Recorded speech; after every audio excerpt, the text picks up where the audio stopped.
Good morning, good morning, good morning, good morning. And welcome to another edition of the Brothers of Legacy. I am your host, A.D. Walker, the Pusha Negro and the Motivator. Appreciate you guys for being here. Responsibility. We're going to have a great conversation today.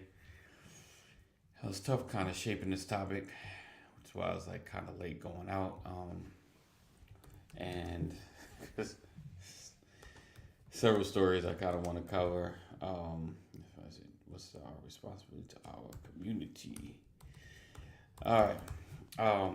So today, talking about what is the responsibility of men, but specifically, what is our responsibility to our community? I try to make it a practice every single day to really dig into the news and figure out what's going on in the world and trudge through a lot of the nonsense to get to stuff that may be important, possibly. But I appreciate you guys for being here. Another edition of the Brothers of Legacy.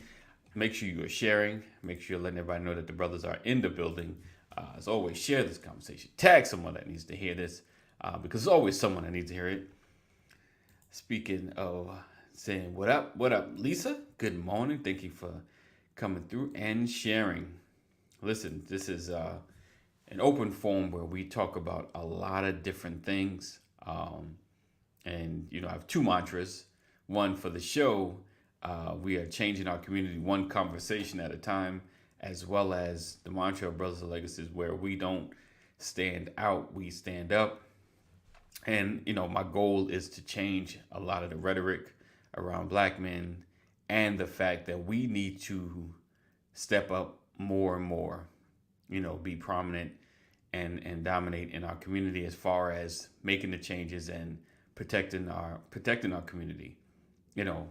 So however you might want to shape that, however you want to look at that, that's what we do. Again, I appreciate you guys for being here and always being a part, always sharing and connecting with us. My goal is to really change a lot of what happens in our community and position us better to make things happen. Kathy says, I'm not that bad Thursday. What up, Kathy? All right. So again, make sure you share. Make sure you let everybody know that the brothers are in the building. We're going to go ahead, get ready to kick it off. And listen, we're going to kind of dig into our part. It's probably going to be a pretty heavy conversation. And because I want to talk about some things, how especially going online, you're trying to figure the best way to shape certain parts of a conversation. So I'm going to do the best I can. All right. So let's go ahead and kick this off. Again, if you're not part of our text community, text LW into 84576. Text LW into 84576 and never miss a broadcast. All right. Let me stop the chatter. Let's go ahead and kick this off so we can roll into the show.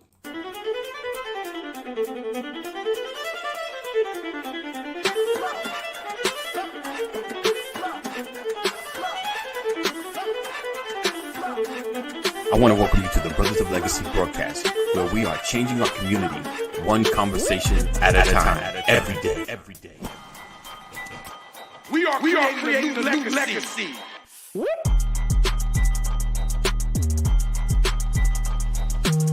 Change gon' come, change gon' come, change gon' come, change gon' come, change gon' come. A co-op has to start with ownership. Right. We have a mindset of either I want to make a lot of money or survive. Make a bunch of money or I got to figure out how to survive. When you have a real bond, when everyone has, we come in with real expectations. Mm-hmm. Because this is covenant. The whole thing is that we as a people, with our money and time, aren't often making this journey possible, often invested in the business.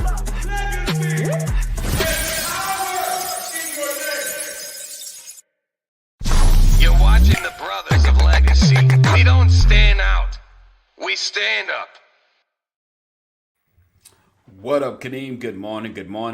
Good morning, good sir. I'm really proud and profound by the blazer that you have on this morning. I feel like I should step my game up once I hit the scene of BOL, but Indeed, I will be indeed. more prepared in the near future. It's all good. It's all good.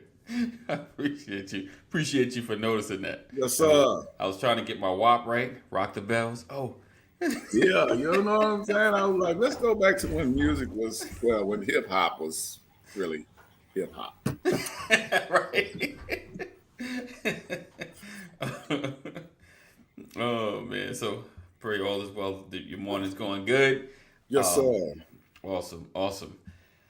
All right. So guys, I want you to welcome. Make sure you share. Make sure you share. My numbers is low. Make sure you guys are sharing. Hit that share button. If you're in the Facebook land, take a few minutes. If you got to leave and come back, I'll be right here. I'll pause. We'll be talking about kind of the same thing for the next 3 minutes. So just share. Hit that share button. And so we can really have this conversation and talk about some things. So let me ask you something, Kadeem. Because like I said, I have been looking at some news stories, and I was like, hey, you're thinking like, how do you want to attack something or approach something? And I don't want to go down a rabbit hole with this information, but it's hard not to do, bro. Right. Certain topics, right? It's just a rabbit hole. Give it your best try, brother.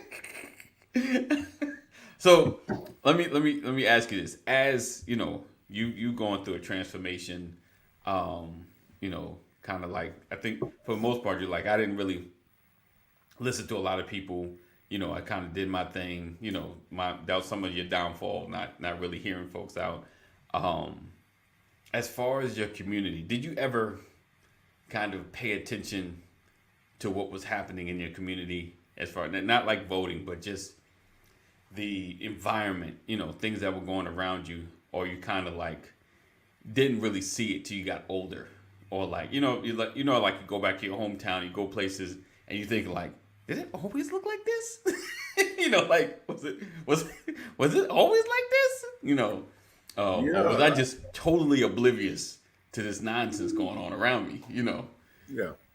No, well, I mean, I saw a major transition. Okay. In the early on in my childhood, and I look at it, and when I go back to Houston, okay, you can see like from when I was maybe early teens to early 20s, right before I got to Georgia, basically. Okay. You know what I'm saying? So when I would go back now, right, you will see how everything has, like how Atlanta has changed over the years. Right. And they did a lot of construction and the whole regentrification. Right. Like when I got to Atlanta, it was like the west side. Well, it was east side against west side. Right. But anyway, the west side always looked it worse than the east side, to me, now, from my recollection. Right. So now it's almost been flipped the coin. And the west side is starting to look kind of rough, right. The east side is, but when I go home, man, because in the 80s, like when I'm saying the 80s, I mean like from 80 to 89. Okay. The 80s, you know what I'm saying? Yeah, the 80s.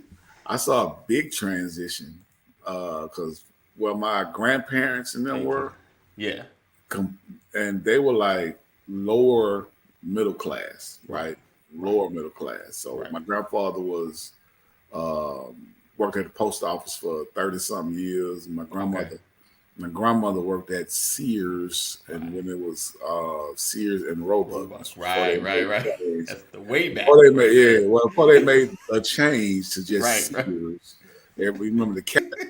So living in that area and seeing the transition from 80 to 85, it was like, wow, it went from the middle class to, it's like the crack wave just swept in and just chopped it all up, and all these nice, lower middle class black. That's all I can talk about is black. Right.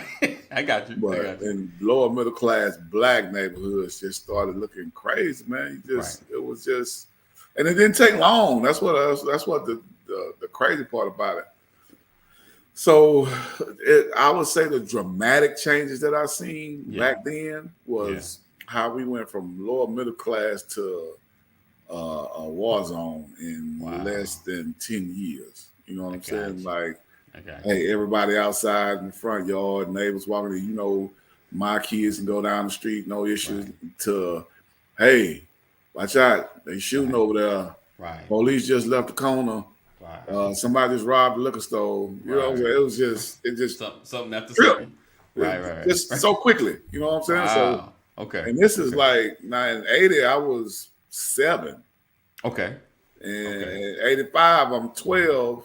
That's like, you know, you really absorbing things at 12 years old. Like, you know, like, and then, you know, it just, the whole street scene just was all around me and just impacted me. And just, so from 85 to 89, when, you know, NWA and Ice-T and all the, you know, Ghetto Boys and, you know, it was just, oh man, and that was your part. That was in Texas. Yeah, Ghetto Boys, right. Four Boys and Street Military. When you got a group called Street Military, you know it's going down in Houston.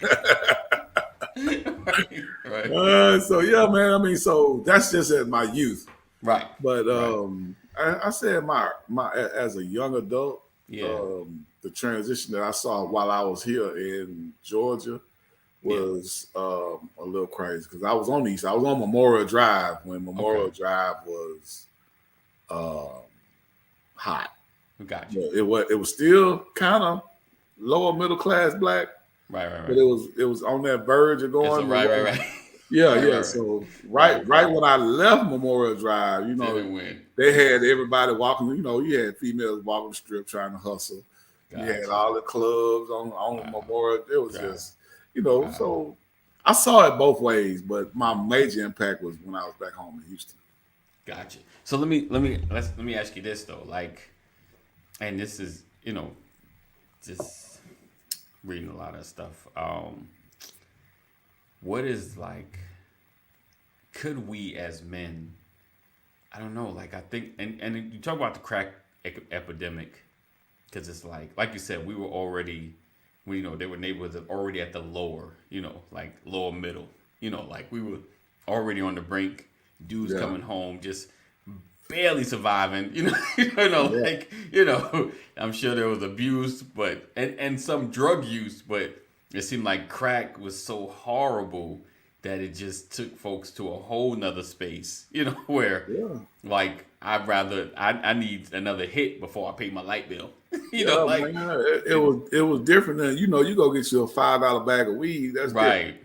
You go get you a $5 hit of crack, you're gonna finna go steal somebody's microwave. You right. Take somebody's like VCR, you know what I'm saying? right. It's totally different. You know, a $5 bag of weed, you just gonna sit there and be munching. Y'all cook today? But ain't enough to eat in there. Yeah, but you get a $5 piece of crack, you want to go feel like, man, I'm finna go steal these hubcaps. You know, so it was just totally different. Yeah. So do you think we as men, you know, like, I don't know, have the onus of like trying to save our communities, right? And I know, like growing up in New York, you know, there's always the no snitching rule, you know, not telling on folk and not saying anything. But at the same time, you know, that has kind of hurt our community. You know, we've allowed drug dealers to sell in front of our stoops and on the corner, you know, without just, and not without a threat. You just like, just what they do around here. It's kind of like, you know, you just got used to this is what we do around here. And like, I think if we stood up more, you know, in our communities, you know, do you think stuff like that can prevent or change certain situations? You know, I and not going back, I know it's like, well, it's always easy to look back in hindsight, you know, like I wouldn't let nobody sell in front of my house, but I step out there, got guns on me. It's like, all right, just don't leave trash. Just don't dump your bags in my lawn. Yeah, man. Fear is powerful, man. Yeah. You know what I'm saying? Yeah. So fear will make you do things you never thought of. But as a man, that's the topic of the day. My granddad, man, he wasn't playing that. You know what I'm saying? So he was a true man's man. You know what I'm saying? So I think it is a responsibility of the man for a majority of our black community to step up. I mean, like you say, stop snitching. Right.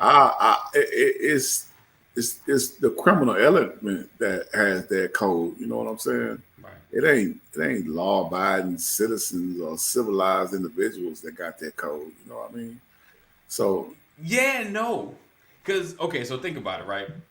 Think about a lot of times when crime happens, especially when you're living in the lower middle class or middle class to lower middle class, when things go down, you kind of know who did it.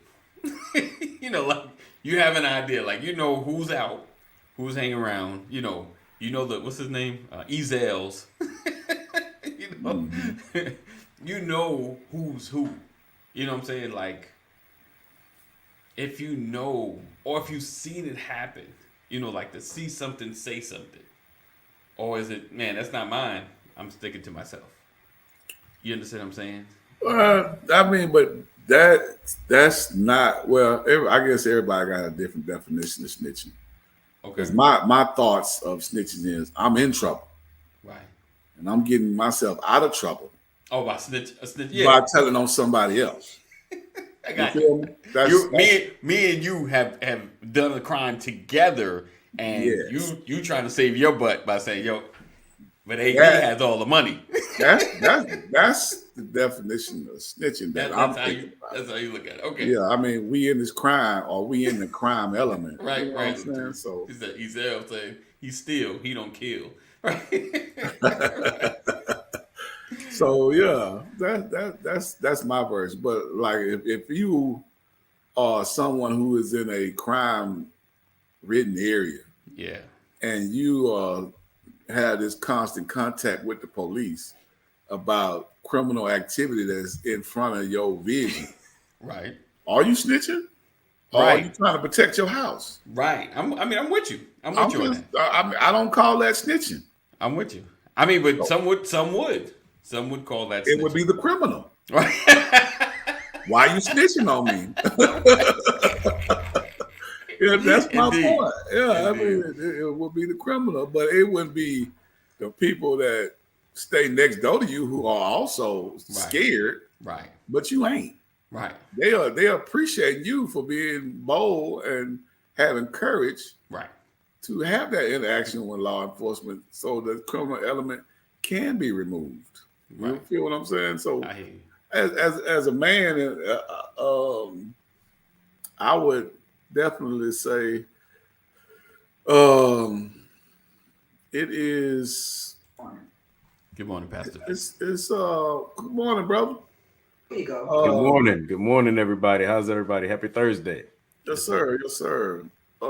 As a man, I would definitely say it's your responsibility if you have a household. Yeah. An individual who doesn't have a family may feel differently. Right. You know what I'm saying? I'm alone, so I could just sit behind in the shadows. Right. And I don't have to really make a difference. Right. He said, you mean they should appreciate you, but something like that. Morning, Sam. Morning. So, like I said, quick reset. Hey, there she go.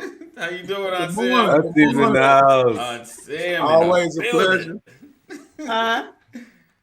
Good morning. Good to see you. Kenny? Yes. Good to see you. Hi, Kenny. Hey. How your morning going so far? Uh-oh.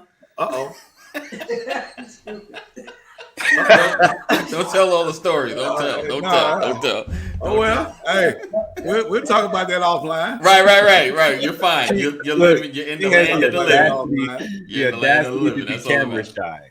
Okay. The audacity to be camera shy. Right. No, I'm not. Wow. It's just temporarily. Wow.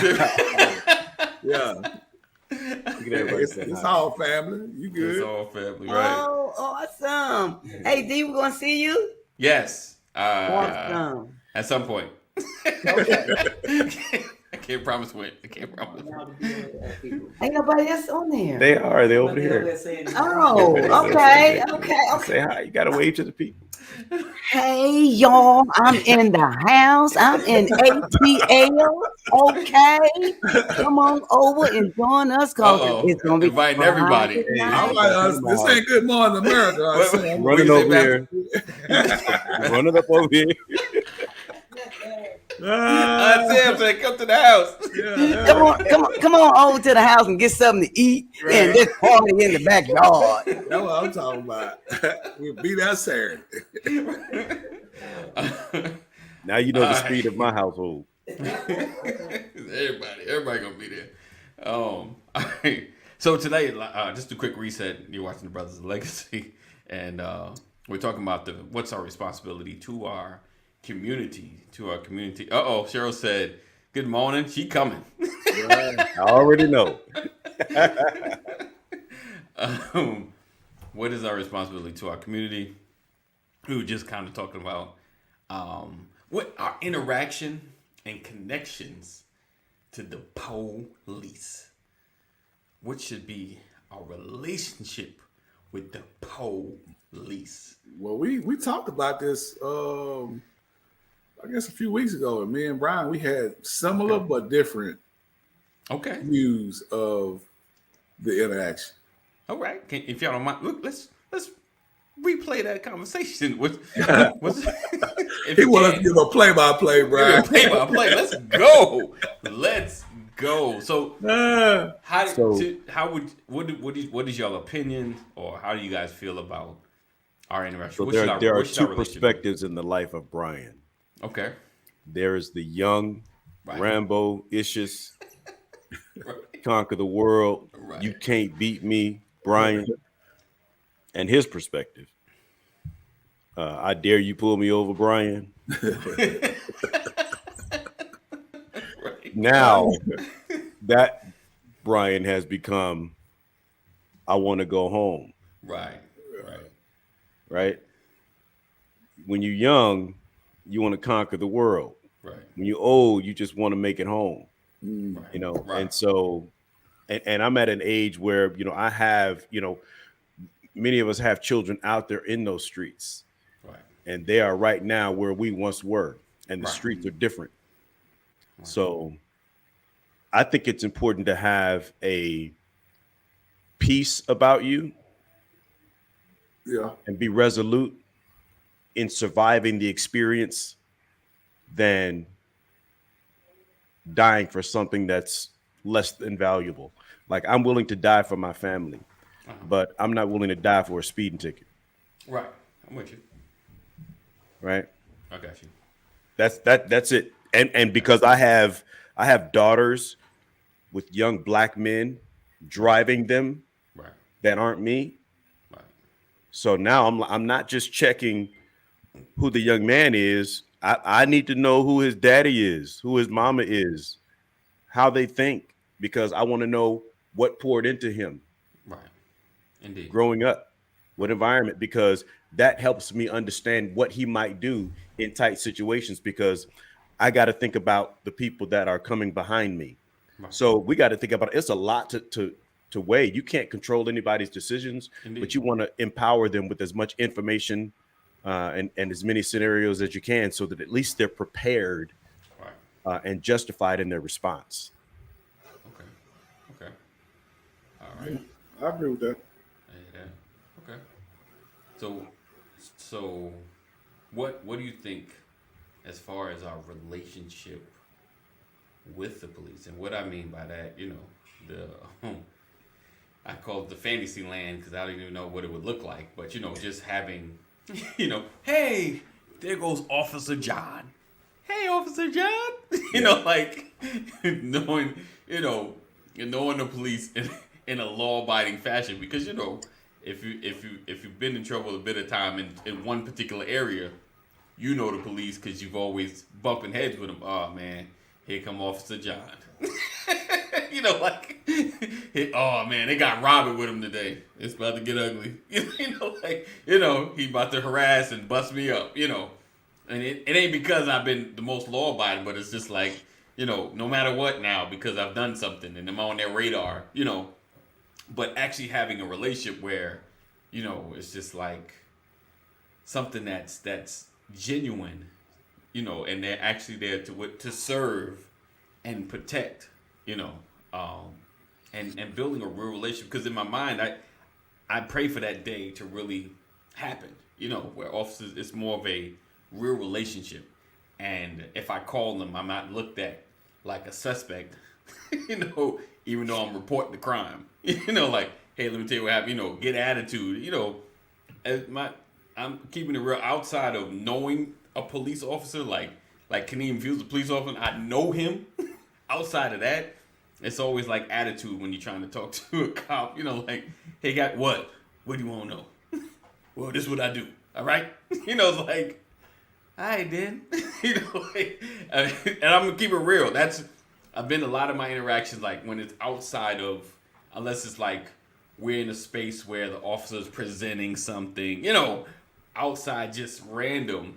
Like, I'm not in the mask. You think that's what you get from law enforcement, or you're saying that's that's how law enforcement is? That's the response, yes, for me. Flat. Just trying to have a conversation, or, you know, just you know, and it's not even like a tense situation. I don't ask in big crowds, you know, like where they got to keep their head on the swivel, like just random, just asking you a question. I just got a question. What? Like, do I look like I'm about to commit a crime or something? Like, you know, so yeah. I like what Sean said outside, you know, respect. You know, I don't treat a person differently because of title. Right. It's people have to understand no one fears a uniform. Right. Nobody's afraid of police. That's not what this is about. I'm not afraid of cops. Right. I'm just not, because there's people in there. Right. What bothers me, and I'm not even talking about what I'm afraid of, because I ain't afraid. What bothers me is the amount of pressure that they're under and who they're serving. That bothers me, but I'm not afraid, because that's a man or a woman. It's another individual. So I'm going to treat them how I expect to be treated when I interact with them. And if they don't act right, then that's your personality, not your uniform. I guess. Yeah, absolutely. Because the uniform is on you, but it does not think for you. Right. That's true. So I can't hate. Come on, Kitty. What you got? I don't know, that uniform that firearm give you a whole lot of confidence. I don't know. Yes, but it doesn't think for you. Yeah, but you got to decide how you're going to use that uniform. How you going to use that firearm? I'm not disputing that at all, brother. All I'm saying is that it gives you more confidence than you would if you didn't have it on. I know. I got you. If you didn't have that uniform and that firearm, you may humble yourself just a little bit more. Believe me, I understand. That's why I carry. Because I have a whole lot more confidence because I carry. Mm-hmm. But that changes your whole mindset, though. You know what I'm saying? I understand. But it changes my mindset. It doesn't change what I'm carrying. Right. That does not think for itself. Yeah. Well, I mean, if your thinking has changed, right, it leads you into a different space that you normally wouldn't have. Yeah, when you're unbalanced mentally, you, emotionally, you, not the weapon, not the uniform, you. And when you put the uniform on, it distorts an already unbalanced mindset or emotion, and all Hades breaks loose. But you could do that. You're right. Your mindset changes when you put that uniform on. Absolutely.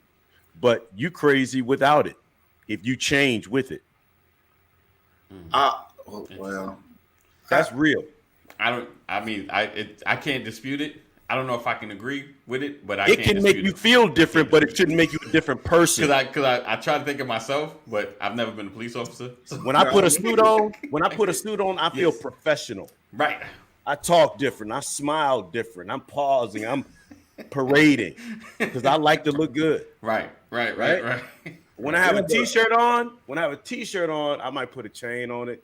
Now I gotta find the right Jimmy's. Now I'm really feeling real cool, you know. But the reality is pause on that. You said the right Jimmy's. The right Jimmy's. What's that? Shoes. Oh wow. Oh. Jimmy's or tennis? Jimmy's. They used to call them gym shoes. We call them Jimmy's. Gotcha. Oh wow, that is now. What did you? What part of the? Sorry, I got pause on that. I mean, are we gonna get back to the man? Yeah, I'm like, wow. What like, part of the country did you get that from? I got it from childhood in Illinois. Illinois. Illinois. Okay, that's why I was asking.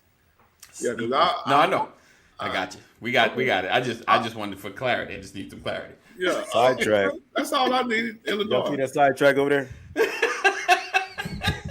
I'm sorry, Jimmy. You said it off the top of the head. So that's natural speech for you. So I know, guys. You're like he was in the middle of a prolific thought, and I got caught up on Jimmy's. I know. Y'all can talk about me. I don't care. Back to the subject. You probably forgot where you at. Thank y'all for joining. It's been great. God bless you. Good night.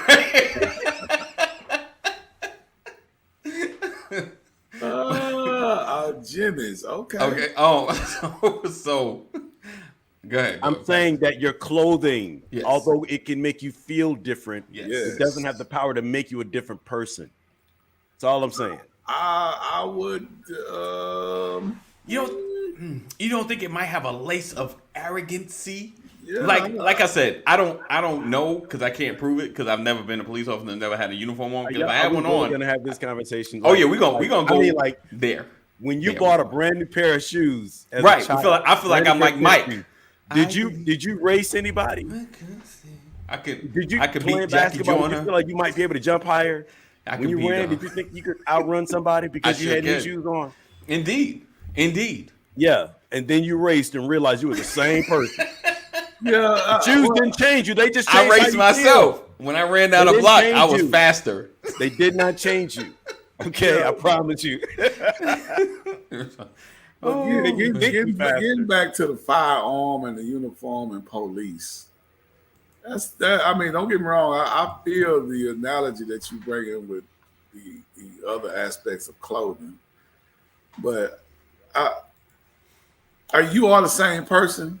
But I just feel like when you have to have a different mindset when you go to work. And I ain't never been a police officer, but you gotta have a different mindset like I said, when you go to work. I can't dispute it. I don't know. I totally agree. I just can't dispute knowing it. that you're gonna be in danger at some point during your work day, maybe. You know what I'm saying? So you always on 10. Right. Right. It's different That's than the point. That's just how I feel. Yeah. Right. Anyway, next. But let me just ask this. These are just different perspectives, man. Yeah. Do you think is it possible to have a better relationship as far as our community goes with the police? Like, is it? Well, everything's possible. Let's move on. All right. So as far as when we started off the conversation, we were talking about, I kind of got stuck in like the crack epidemic and some of the things that happen in our neighborhood. As men, what can we do to be more present and kind of change situations, or, what can we do to step up more as far as protecting our families, as far, protecting our communities? Because, it's a natural thing to protect your family. Anything going down, like you said, Pastor, you go somewhere, even with your family, you're watching like, okay, there's the exit there. If that gets blocked, it looks like you can run through the kitchen and go out the back. So you just kind of watch that stuff. There's a door by the bathroom. Okay, we good money. I agree with Sean on that last statement. I got to ask that question too. The shield says to protect and serve, right? Who are they protecting, and mainly who are they serving? Because the serving part. But that was the first thing I said. Right? If you go back and play the tape, I asked the question, who are they serving? Right. Oh, well, yeah. I guess I the first thing I said. Lost over that part. But Yeah, I feel you. That was the question that you asked at first. Because who they serve lets you know how they think. Right. Who you serve lets me know how you think. Yeah. Absolutely. Indeed. Absolutely. Indeed. Well, yeah. I guess I would definitely because it drives who you are. Yeah, who you serve drives who you are. I would, because a lot of cops I know is very self-serving. I mean, listen, I'm not arguing that. But that's who they are. I'm not even arguing that they can't change. What I'm saying is the uniform can't change who you are. That's all I was saying. Who you are. I don't care what you're wearing. The uniform makes you feel empowered, but it just doesn't change who you are. So I'm going to base my interaction with you on how you respond to me. Man to man, woman to woman, human to human. That's what I'm looking at, right? And if you give the uniform respect, I'll give the uniform respect. You give me respect, I'll give you respect. It's really like that. I'm not saying that I'm getting ready to act all crazy. No. What I'm saying is I have to evaluate getting home. Is this worth dying for? Because they killing black men in the streets. I got to know what battles I can fight. That's what I have to think about. Is this worth going down for? Those are the questions. That's all I'm talking about, because that doesn't change the level of evil that we have to deal with. But it changes how we think about approaching it and interacting with it and surviving it, because surviving it means so much more. Because surviving is overcoming. And you're sending a message back like, you know what? We get stronger if we're still here. Indeed. Right? Let's make sure we understand what we're dying for if somebody has to die. Right. That's what we got to think about. Because this ain't about having my name in the lights, having my name in the streets. This is about how my family eats. What legacy am I living? Remember, we talk about living a life that outlives you. Well, I don't want to be responsible for cutting mine short because of an argument with another person. No, sir. I was built better than that. And I had to learn that. Right. And black young black men have to know that. Young black sisters have to know that, so that they don't put their black men in danger by running their mouth. That's real talk. Yeah, we got to be careful out here in these streets. Everybody ain't as bad as they think they are, man. And that's why, we got to teach, we got to put the foundation stuff in them. So for me, cops been out here since the dawning of the day. And the first time we talked about cops, I pulled up badges from the 1800s and how, we gave the definition and we traced it all the way back. AD, you remember those conversations? Yeah. So we know what it is.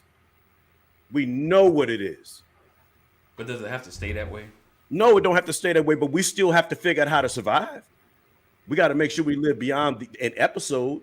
Right. Know the difference. Know what is an episode. That's all I'm talking about. Yeah. We can't match anger with anger in these streets if you are unarmed. Right. Indeed. How you feel about that, Kaneem? Well, I agree. I mean,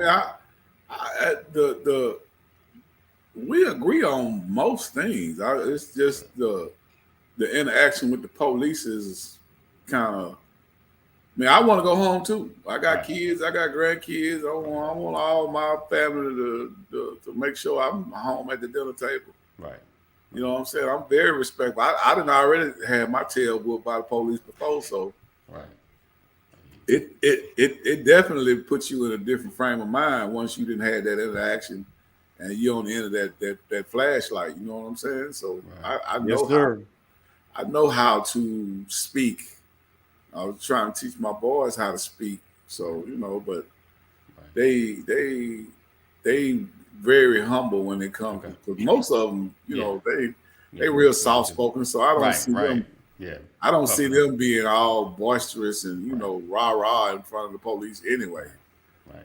So, but I just let them know there's certain things you need to always address them with yes sir, no sir. You ain't got to say their name or you ain't got to say officer. Just yes sir, no sir, and comply. So unless they telling you to do something that ain't right. Now, if he tell you drop your drawers or something like that, but if he tell you to sit on the curb, you sit on that curb. Right. So yeah. I mean, that's it. We agree, but it's just the fact that how you or what the cops' mind is when they come to your car door. Right. That changed the whole perspective. You should understand when he coming. If he come with an attitude, you still at the yes sir, no sir. Your position don't change. Right. You know what I'm saying? Let them have the attitude, but if you match it, that might be an issue because they got the gun. Right. Yeah. All right, then. All right. So again, quick reset. Thank you guys for watching the Brothers of Legacy. I have my brother Kaneem, my brother Pastor Brian A. McCrory Sr. in the building. I appreciate you guys for being here. Make sure you're sharing this conversation. And if you're not part of our text community, text LWN to 84576. Text LWN to 84576. And always know what's going down with the brothers. I'm throw Rollins' comments up. He said, control what you can control. I can control my mouth, my thoughts, and my reactions. Yes, sir. Sam said, wait, I got a question. Anybody going nowhere? I just was kind of resetting the room. You know, that's the term always used in these conversations. You didn't do your tagline, so we know it ain't over with. I know, right? So I appreciate you guys for watching. But today, like I said, we're talking about what's our responsibility to our community. What are we to be and how are we to represent our families and community at large? You know, for a big part, you know, we represent our families. I think it's just the stretching out into our community is challenging sometimes.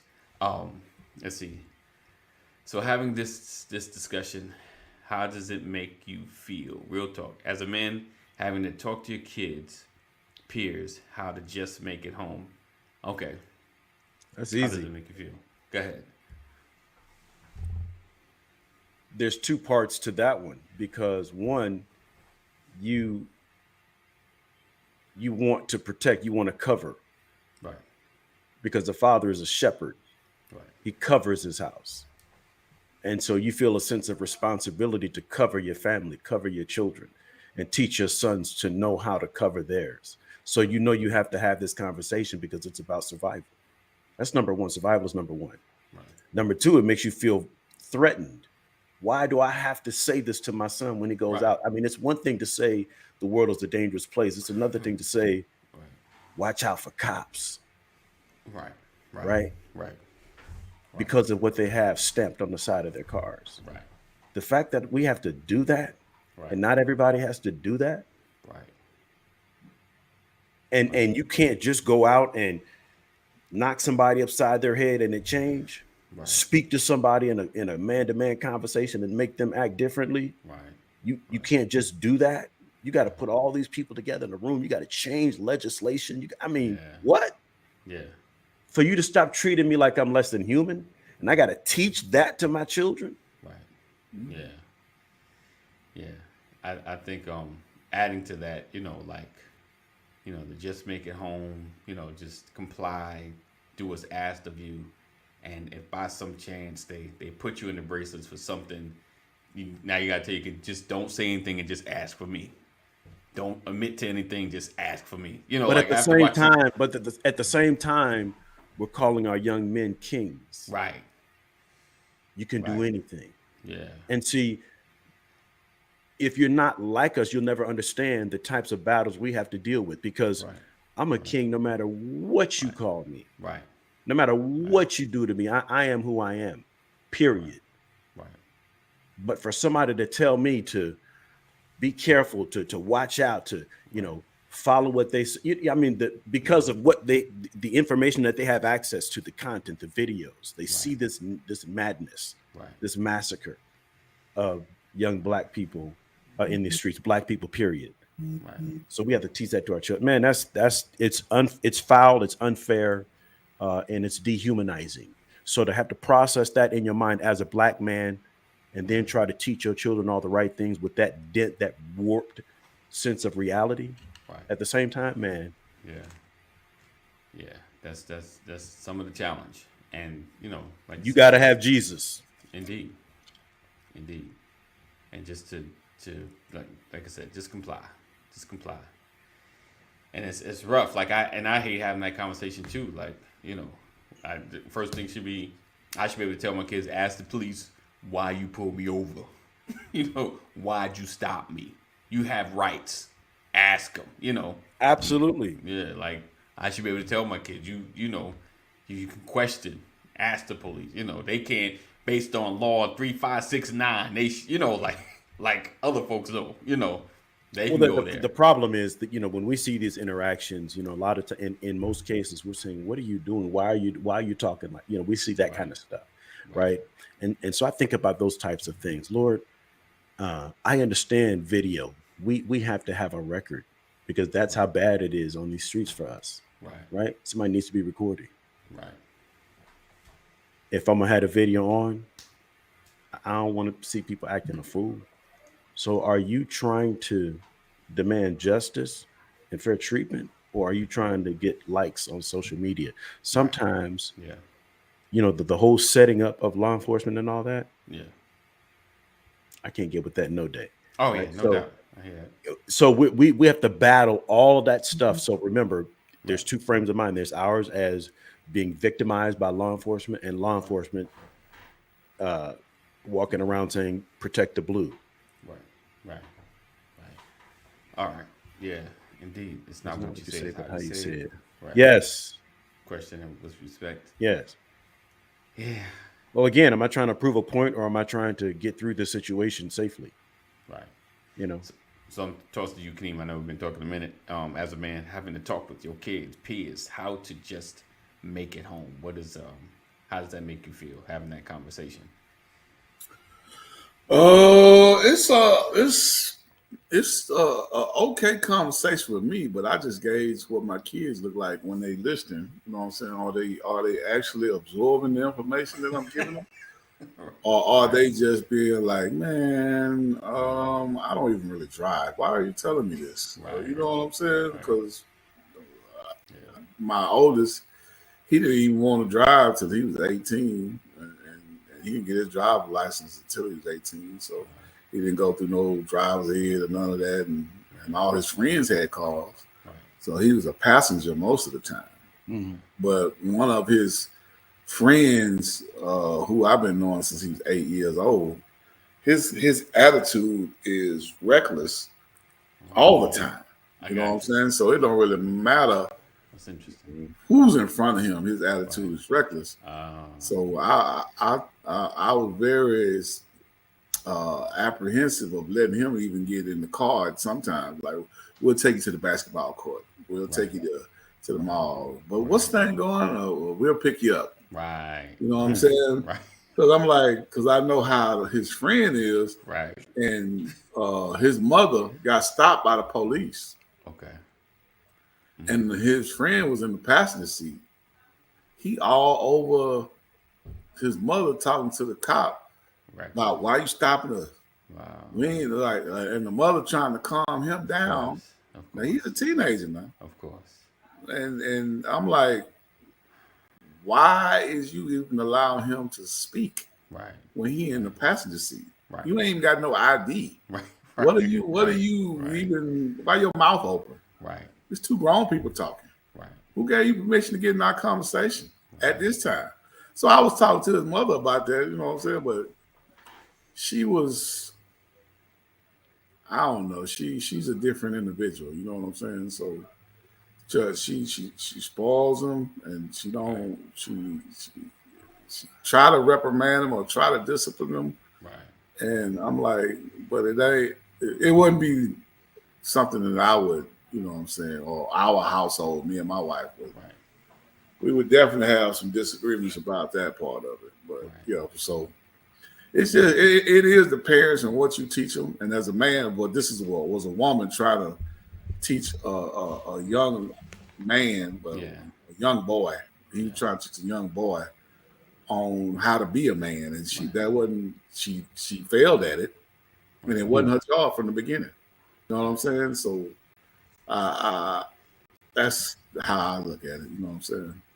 You know, it's so funny that you like, and when you talk about the friends, that hopefully children choose friends on knowing what their parents would tolerate, right? Hopefully, right? Because like as much as you put into your kids or your children, and they go hanging out with friends that are like the contrary to everything you've ever taught them, you're just like, well, I think it's funny, right? Because yeah. children have the ability to choose the friends that they bring around home, and the friends that never see your house. You know, right. So right. I mean, my prayer is like at least they'll bring everybody. Like, you know, that's the hope. Yeah, but like the thing is, they'll never do that if you teach them to bring home children that you'll tolerate. I know. I'm with you. I'm 100% Pastor. 100%. They have to have the ability to choose, and then you communicate and talk and mentor about choices. Right. Yeah. Kind of put suggestions like, do they seem to exemplify the stuff that you learned? You know, like some you see, every time you hang out with Lil Johnny, y'all get in a fight. Right. Oh. Maybe you and Johnny are not a good combination. You like fighting? No, I don't like. You realize every time you with him, y'all. Yeah. Every place y'all go. From, baby? Oh, we went to the store, but you didn't have any money. Oh, Lord. Who were you with?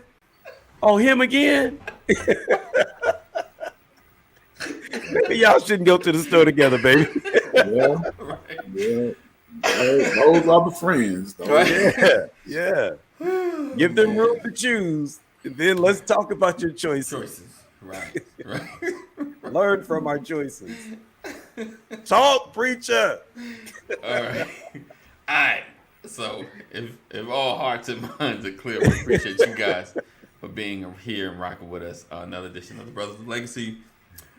Again, be sure to share. Thank you guys for hanging out with us. We look forward to seeing you guys tomorrow, same time, same channel. Like I always say, continue to stay safe, make good choices, and we will see you in the AM. And know that we love you.